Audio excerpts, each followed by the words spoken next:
ये है दिल्ली, जो अपनी हिस्ट्री, कल्चर और एनर्जी के लिए फेमस है।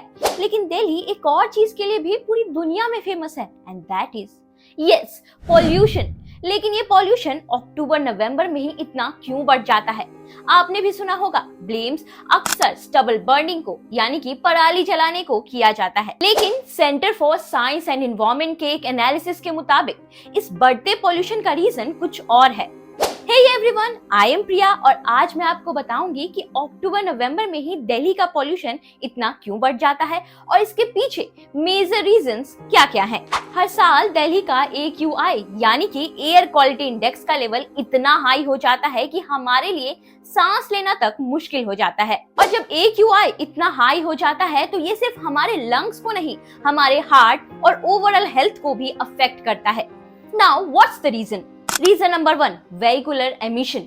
Centre for science and environment के एनालिसिस के मुताबिक इसका सबसे बड़ा रीजन है वेहिकुलर एमिशन। ये दिल्ली के टॉक्सिक एयर का सबसे बड़ा कंट्रीब्यूटर है, स्टबल बर्निंग, फायर क्रैकर्स या रोड डस्ट से भी ज्यादा। जैसे जैसे ठंड बढ़ती है, लोग अपने व्हीकल्स का यूज ज्यादा करते हैं और जब व्हीकल्स ज्यादा चलती हैं तो पॉल्यूटेंट्स भी ज्यादा रिलीज होते हैं। ट्रैफिक जैम्स और वेहिकुलर एमिशन की वजह से नाइट्रोजन ऑक्साइड और पार्टिकुलेट मैटर बढ़ जाते हैं, जो पॉल्यूशन को और बढ़ा देते हैं। Reason number 2, weather conditions. जब अक्टूबर नवंबर आता है तब ठंड शुरू हो जाती है।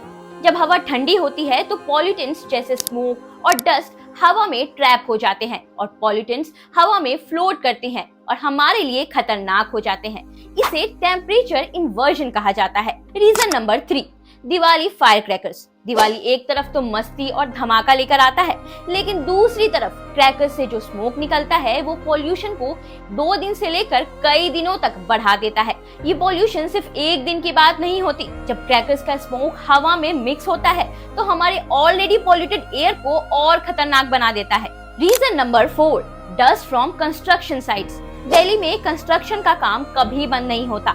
रोड डस्ट और कंस्ट्रक्शन से जो डस्ट पार्टिकल्स हवा में मिक्स होते हैं वो भी एक मेजर इशू है। जो व्हीकल्स अनकवर्ड कंस्ट्रक्शन मटेरियल ले जाते हैं या सड़क पर चलती हवा डस्ट उड़ाता है, ये सब मिलकर PM 2.5 और PM 10 के लेवल्स को बढ़ाते हैं और ये डायरेक्टली हमारे लंग्स तक पहुंच जाते हैं, जिसका असर हमारे हेल्थ पर दिख जाता है। And reason number 5, of course, agricultural stubble burning. Farmers जब पराली जलाते हैं तो जो स्मोक निकलता है वो डायरेक्टली दिल्ली की तरफ आता है। ये स्मोक मेजरली पंजाब, हरियाणा और उत्तर प्रदेश से आता है, जो पॉल्यूशन को और ज्यादा बढ़ा देता है। जब ये स्मोक दिल्ली की ऑलरेडी पॉल्यूटेड एयर के साथ मिक्स हो जाता है तो एयर क्वालिटी का लेवल और भी गिर जाता है और पॉल्यूशन लेवल आपके सामने है। Now what to do? Delhi की हवा तभी साफ हो सकती है जब हम अपने हैबिट्स बदलेंगे। अब आप सोच रहे होंगे कि मैं क्या कर सकता हूँ या क्या कर सकती हूँ। एक्चुअली बहुत कुछ।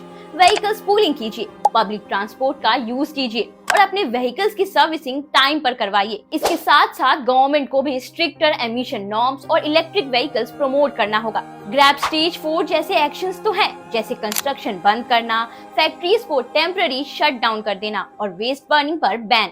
लेकिन क्या ये काफी है? आपको क्या लगता है, सॉल्यूशन सिर्फ गवर्नमेंट के हाथ में है या आपकी भी कोई रिस्पॉन्सिबिलिटी है? आप दिल्ली के पॉल्यूशन को कम करने के लिए क्या स्टेप्स ले सकते हैं? कमेंट सेक्शन में जरूर बताएं।